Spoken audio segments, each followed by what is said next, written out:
Magandang araw po sa inyong lahat at magandang araw din po sa inyo Ginang Anyas at mag-uulat po ako ngayon tungkol sa kasaysayan ng pag-unlad ng wika Pilipino. Basa po natin ngayong araw ay ang pinakauna, ang panahon ng katutubo o bago dumating ang mga Kastila. Pangalawa, panahon ng Kastila hanggang sa kilusan ng propaganda. Pangatlo, panahon ng Amerikano at Hapon. Ang huli ay panahon ng kasarinlan hanggang sa kasalukuyan. At dumako naman tayo sa pinakaunang panahon.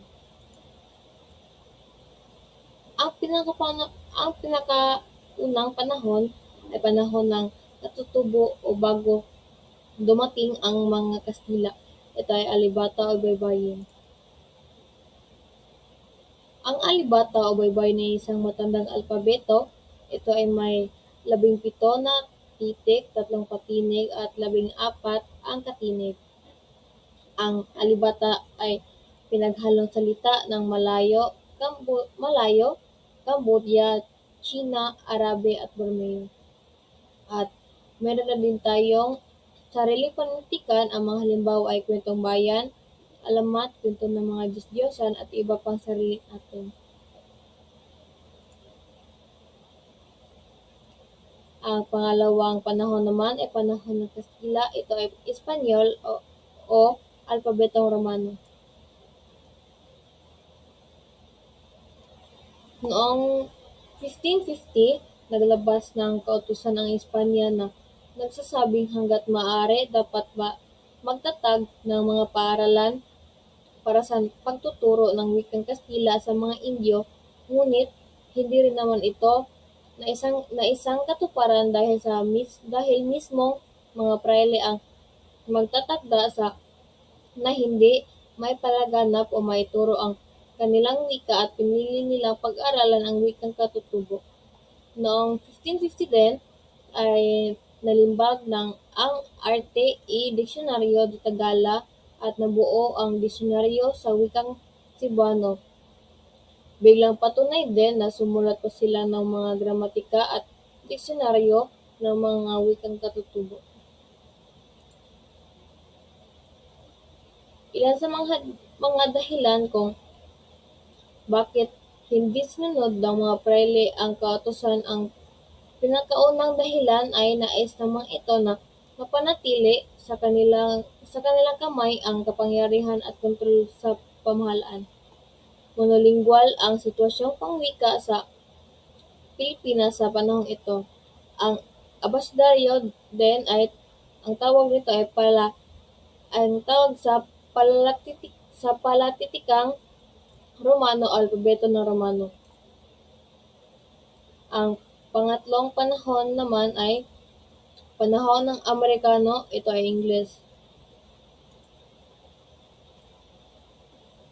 Noong Marso 24, 1934 ay pinagtibay ni Pangulong Franklin D. Roosevelt ng Estados Unidos ang Batas Tidings-McDuffie na nagtatadhana na pagkakalooban ng kalayaan ng Pilipinas matapos ang 10 taong pag-iral ng pamahalaang Commonwealth at pinamumunuan ni Pangulong Manuel Quezon. Pebrero 8, 1935 ay pinagtibay ng Pambansang Asamblea ang Konstitusyon ng Pilipinas na niratipika ng sambayanan noong Mayo 14, 1935. Halos lahat ng kautusan at proklamasyon ay batay sa wikang Ingles. Noong Oktubre 27, 1936 ay ipinahiwatig ni Pangulong Manuel Quezon ang kanyang plano na magtatag ng suryan ng wikang pambansa. Ang ika-4 na panahon ng pananakop ng mga Hapon, ito ay panahon ng pananakop ng mga Hapon o gintong panahon ng Tagalog, Nipongo at Tagalog. Panahon ng pananakop ng mga Hapon ay ito ang gintong panahon ng Tagalog. Tagalog ang ninanais ng maging wikang pambansa at sa panahong ito, nang lumunsad o dumating sa dalampasigan ng Pilipinas ang mga Hapon noong 1942, nabuo ang isang grupo na tinawag na Purista. Sila ang mga nagnanais na gawing Tagalog na mismo ang wikang pambansa at hindi na batayan lamang. Nang panahong iyon, Lipongo at Tagalog ang naging opisyal na mga wika. Pinasigla ng pamahalaang Hapon ang panitikang nakasulat sa Tagalog. At dumako naman tayo sa panghuli na panahon.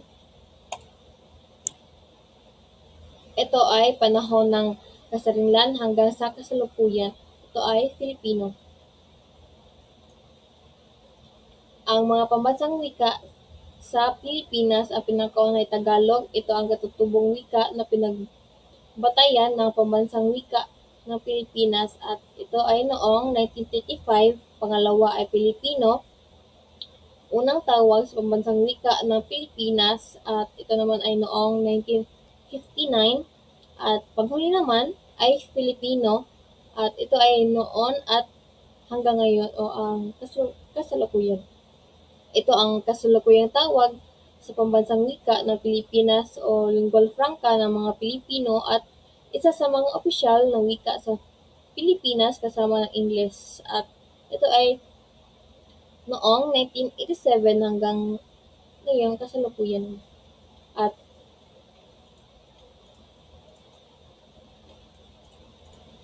At doon po natatapos ang pag-uulat ko ngayong araw. Maraming salamat po.